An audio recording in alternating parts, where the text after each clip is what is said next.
you're on. Hey. This You mean- is.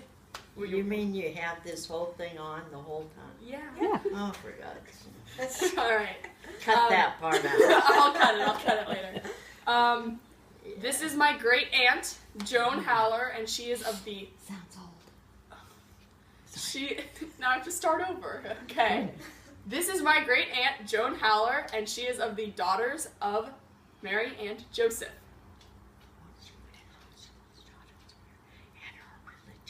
And her Religious You name could say it. is Sister. sister Margaret Mary. Thank you. You're welcome. Thank you for that wonderful introduction. Alright, you can Okay. start. How long have you lived in the religious community? Oh, I was trying to figure it out. Let me see. I entered in 1952. No, my first vows were in 1952. 1950. So how many years is that? Yeah. 64. Wow. Is that 50? 64. 64. How many years? 64. Oh, wow. 64 years. Perfect. Okay. Okay. Who or what inspired you to join religious life? Well, I would say God was a direct inspiration. I felt, I really felt during my senior year in high school, I felt that that's what was being asked of me. And so,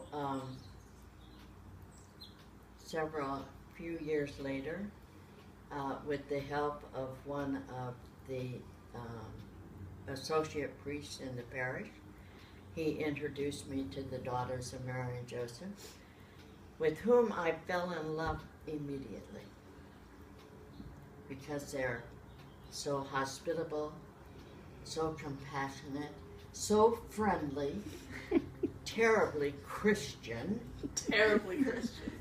and their charism was being what is our charism? It's being instruments of mercy in the hands of God.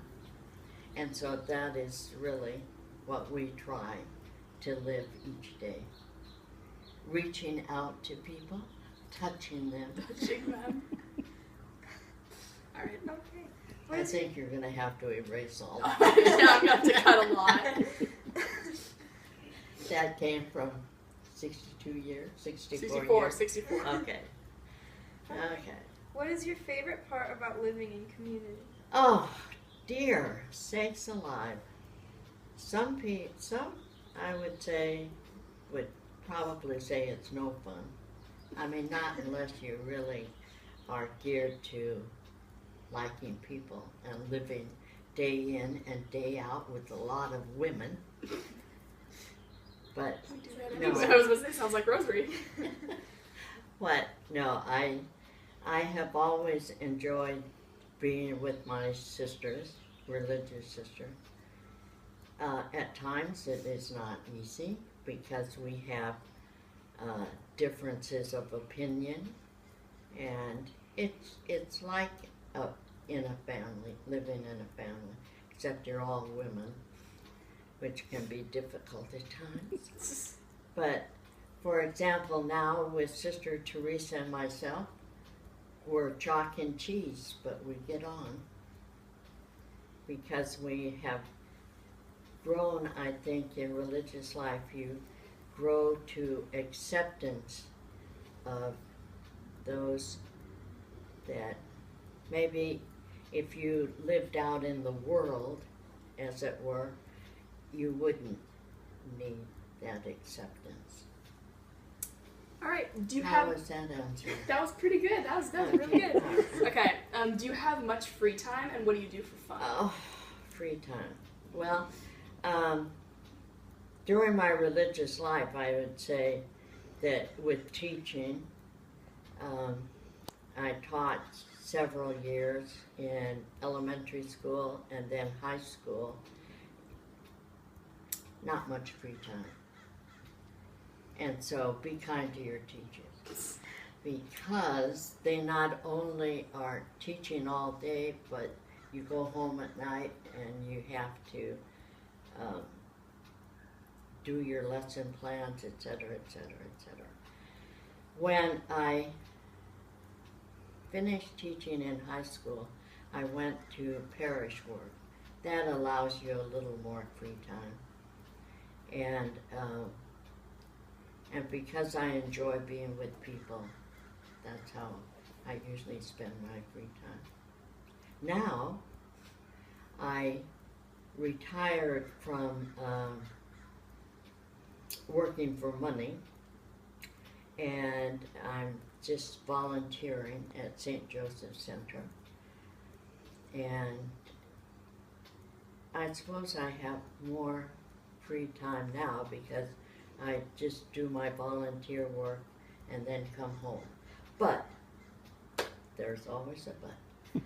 I do prepare dinner every night because Teresa does not cook. So, on the weekends you have free time. And I like to walk, so I do my walking on Saturday and Sunday morning, like 3 miles. And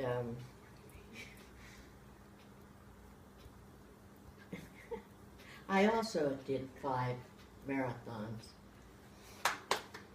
We'll give you some applause for Louder, that. louder. That's pretty good. How many have you done? 0 miles. Well, shame on you. Okay, my free time, that's about it. Okay, and last question. How has religious life strengthened your faith? Oh, I would say yes, being a religious, trying to live out what your community's charism, that being the instruments of mercy, that has really strengthened me, because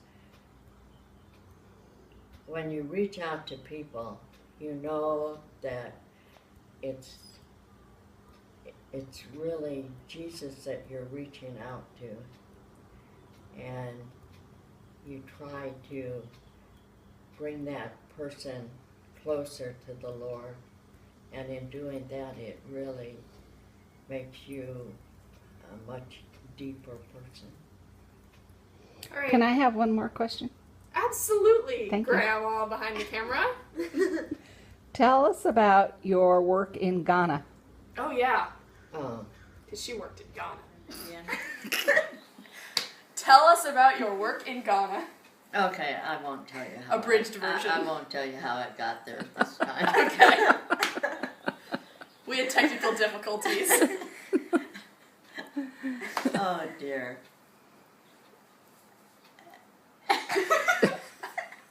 My work in Ghana. My work in Ghana. Abridged version. What I did mostly was to teach those 10 to 15-year-olds who had not had an opportunity to learn how to read or write when they were younger. And so one of the girls that I taught, and I'm very, very happy about, is Margaret. And she, at 10 years of age, she learned how to read and to write. And now she's at the University of Ghana. And she's going to be a teacher in education. Doesn't that make you weep? Yes. And then Isaac, a young man that I had, he was the same age as Margaret. He learned how to read and write. Unfortunately, he had a severe case of sickle cell anemia, and he died when he was, I think it was 19 years of age. And he's buried. All right, now we can get the high five. That's my work in Ghana, which I loved and which And I- still I- continues. And still. which I continue When are you going back? at Christmas of 2014. Gotta get the year. December 11th to be exact. All right, now we gotta get the high fives. Okay. High five. High five. All right. And we're good.